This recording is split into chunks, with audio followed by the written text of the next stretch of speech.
वीर तेजाजी बोल रहा हूं। मुझे राजस्थान में लोक देवता के रूप में पूजा जाता है। राजस्थान ही नहीं अपितु मध्य प्रदेश और गुजरात में भी मुझे लोक देवता के रूप में पूजा जाता है। मैं वही हूं जिसने अपने वचन की रक्षा के लिए मात्र 29 साल की उम्र में अपने प्राणों का बलिदान दे दिया।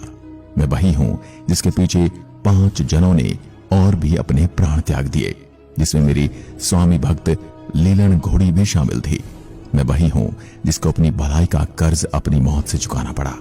मैं वही हूं जिसने गायों की रक्षा के लिए अपना संपूर्ण जीवन वार दिया और गायों की रक्षा करते करते मेरा पूरा बदन छलनी हो गया। यही किसान अपने खेतों की खुशहाली के लिए मेरा पूजन करते हैं। मुझे भगवान शिव के प्रमुख 11 अवतारों में से एक अवतार मानते हैं। आज मैं आपको मेरे जन्म से लेकर मेरे पूरे जीवन के बारे में अपनी इसी आत्मकथा के माध्यम से बताऊंगा। मेरा जन्म विक्रम संवत 1130 माघ सदी 14 गुरुवार और अंग्रेजी कैलेंडर के अनुसार 29 जनवरी 1074 के दिन राजस्थान के नागौर जिले के खरनाल गांव में हुआ था। मेरे गांव का आकार घोड़े के खुर के समान था, इस वजह से इसे खरनाल कहा जाता है। मेरे पिता का नाम ताहड़ देव और माता का नाम राम कंवरी था।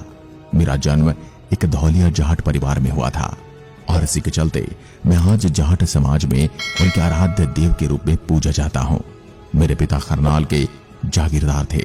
उनके अंतर्गत 24 गांव आते थे, जिसे 24 कहा जाता है। शुरुआत में मेरे माता पिता को कोई संतान नहीं थी, जिस वजह से मेरे पिता ने दूसरा विवाह किया। उससे उनको 5 पुत्र और 1 पुत्री का जन्म हुआ।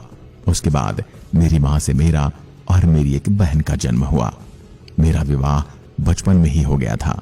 मेरा विवाह पनेर के रायमल जी की पुत्री पेमल से हुआ था। विवाह के समय मेरी आयु महज 9 वर्ष की थी और पेमल मेरे से 3 महीने छोटी थी। मेरा विवाह पुष्कर के पूर्णिमा के दिन घाट पर संपन्न हुआ था। बहुत ही छोटी उम्र में विवाह हो जाने की वजह से मुझे मेरे विवाह के बारे में पता नहीं था। पेमल की मामा धौलिया जाट से नफरत करती थी, इस वजह से उनको मेरा परिवार भी पसंद नहीं था। उसी नफरत के चलते उन्होंने मेरे पिता पर आक्रमण कर दिया। दोनों के मध्य काफी घमासान युद्ध हुआ, जिसमें मेरे पिताजी ने पेमल के मामा का सिर धड़ से अलग कर दिया था, जिसके चलते पेमल की मां नाराज हो गई और बोल दिया कि जिसने मेरे भाई को मारा हो उसके घर मेरी बेटी को नहीं भेजूंगी। धीरे धीरे उम्र बढ़ती गई और दोनों परिवार अपना जीवन यापन करने लगे। पेमल और मैं इस बात से बेखबर थे कि हमारा विवाह हो चुका है। मैं बचपन से ही साहसी और दयालु स्वभाव का था। मैंने कृषकों को कृषि की नई विधियां बताई तथा उसका प्रयोग करके सभी को कृषि की नई विधियों के बारे में बहुत सारी जानकारी देता था। मैंने कृषकों को बताया कि अपने खेत को हल की मदद से अच्छे से खोदकर बीज को बोआ कीजिए। पहले जो बीज केवल खेतों में उछाल कर फेंका जाता था, उन्हीं बीजों को मैंने हल की मदद से जमीन के अंदर खोदकर बोने का उपाय सुझाया। मुझे कृषि का वैज्ञानिक माना जाता था। मैं हर समय समाज के हर कार्य करने के लिए तैयार रहता था। मैंने इसके लिए कई उदाहरण दुनिया के सामने रखे। पहले के समय में जब ट्रैक्टर नहीं थे, किसान अपने खेतों की जुताई बुआई बैलों की सहायता से करते थे।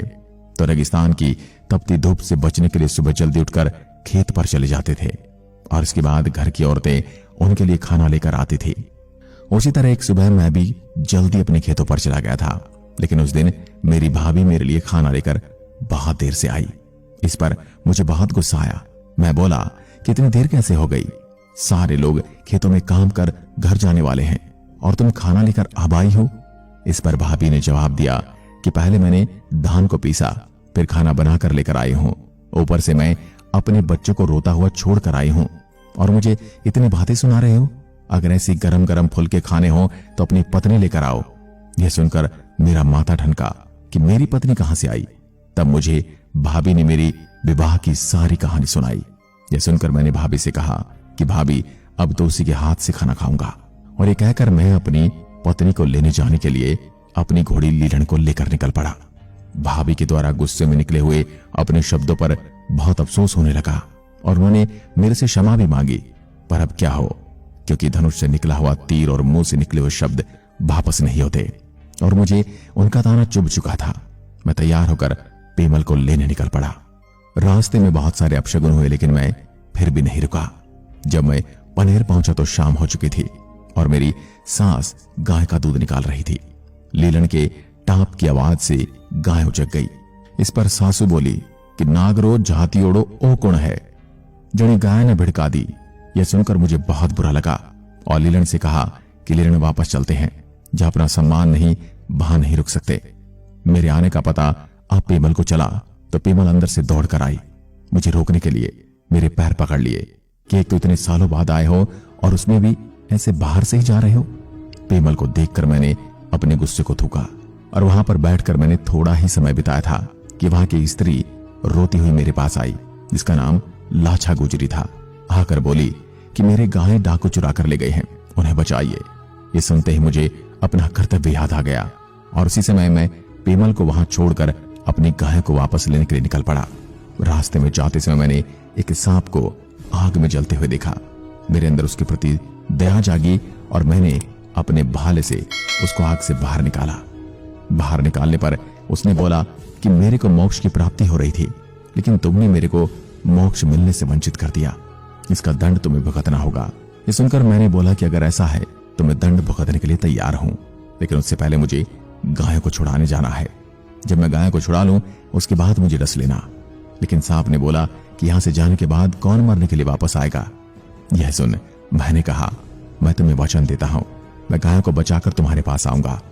फिर सांप से जाने की अनुमति लेकर मैं गायों की रक्षा के लिए चल पड़ा। मैं गायों को बचाने के लिए गया और वहां चोरों और मेरे मध्य भयंकर युद्ध हुआ, जिसमें मैं बुरी तरह घायल हो गया। मेरे शरीर का कोई भी अंग नहीं बचा जो खून से लहूलुहान न हुआ हो, लेकिन मैंने गायों को छुड़ा लिया। गायों को छुड़ाने के बाद मैं अपने वचन को पूरा करने के लिए वापस वहीं पर पहुंचा। मेरे को ऐसी हालत में देखकर सांप को मुझ पर दया आ गई और उसने बोला, मैंने तुझे जीवन दान दिया। लेकिन मैंने बोला, नहीं, मेरे को मेरा वचन पूरा करना है, नहीं तो आने वाली पीढ़ियां मेरे पर हंसेंगी। मेरे द्वारा बहुत जोर देने पर नागराज बहाने बनाने लगे कि तेरा पूरा शरीर खून से लहूलुहान हो रहा है और डसने के लिए कोई जगह ही नहीं बची है।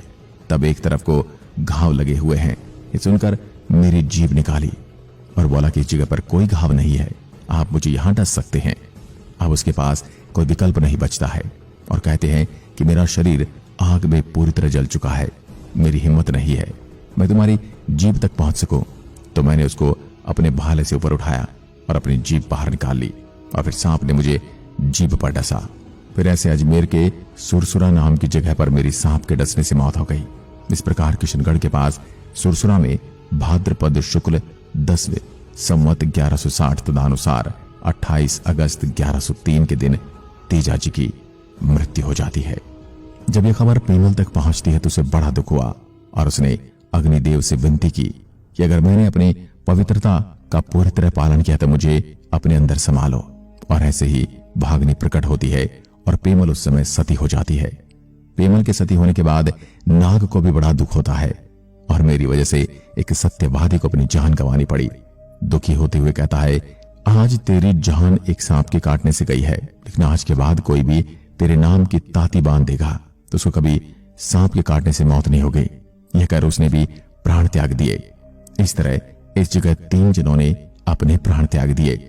लीलन रोते हुए वहां से भागती हुई खरनाल की तरफ जाती है और जब गांव के पास पहुंचती है तो दूर से मेरी बहन उसको आते हुए देखती है और उसकी तरफ भागती है कि मेरा बीरा भाभी को लेकर आ रहा है। लेकिन जब वह लीलन के पास पहुंचती है तो उसको अकेला देखकर घबरा जाती है। लीलन की आंखों से अश्रुधारा बहने लगती है।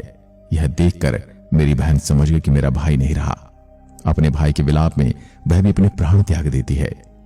थोड़ी देर बाद लीलन ने भी अपने स्वामी के वियोग में प्राण त्याग दिए और इस तरह से 5 जीवों ने मेरे साथ अपने प्राणों की आहुति दे दी। सुरसुरा में आज भी मेरा मंदिर बना हुआ है और आज भी नाग अपनी बांबी से बाहर आता है और कभी कभी अपने भक्तों को दर्शन देता है। मेरे उसी मंदिर में एक तरफ पेमल की भी मूर्ति बनी हुई है। आज भी वो जगह मौजूद है जहां मैंने अपने प्राणों को त्यागा था। आज वह लाखों भक्त आते हैं और दर्शन करके लाभ उठाते हैं। मेरा एक मंदिर पर्वतसर में भी बनाया गया है और कई जगह मेरे मंदिर बने हुए हैं जहां प्रतिवर्ष तेजा दशमी को मेले का आयोजन होता है। इसमें दूर दूर से श्रद्धालु पैदल चलकर आते हैं और मेले में भाग लेते हैं। मुझे काला और बाला का देवता, सांपों का देवता, धोलिया वीर, गायों का मुक्तिदाता तथा कृषि कार्यों का उपकारक देवता कहा जाता है। दोस्तों, तेजाजी ने अपने आत्म बलिदान तथा सदाचारी जीवन से अमरत्व प्राप्त किया था। उन्होंने अपने धार्मिक विचारों से जनसाधारण को सदमार्ग पर चलने के लिए प्रेरित किया और जन सेवा के कारण निष्ठा अर्जित की। जात पात की बुराइयों पर रोक लगाई, शूद्रों को मंदिर में प्रवेश दिलाया, पुरोहितों के आडंबरों का विरोध किया। इसलिए तेजाजी के मंदिरों में निम्न वर्ग के लोग पूजा का काम करते हैं। समाज सुधार का इतना पुराना कोई उदाहरण नहीं है। उन्होंने जनसाधारण के हृदय में हिंदू धर्म के प्रति लुप्त विश्वास को पुनः जागृत किया। इस प्रकार तेजाजी ने अपने सदकार्यों एवं प्रवचनों से जनसाधारण में नव चेतना जागृत की, जिससे लोगों की जात पात में आस्था कम हुई।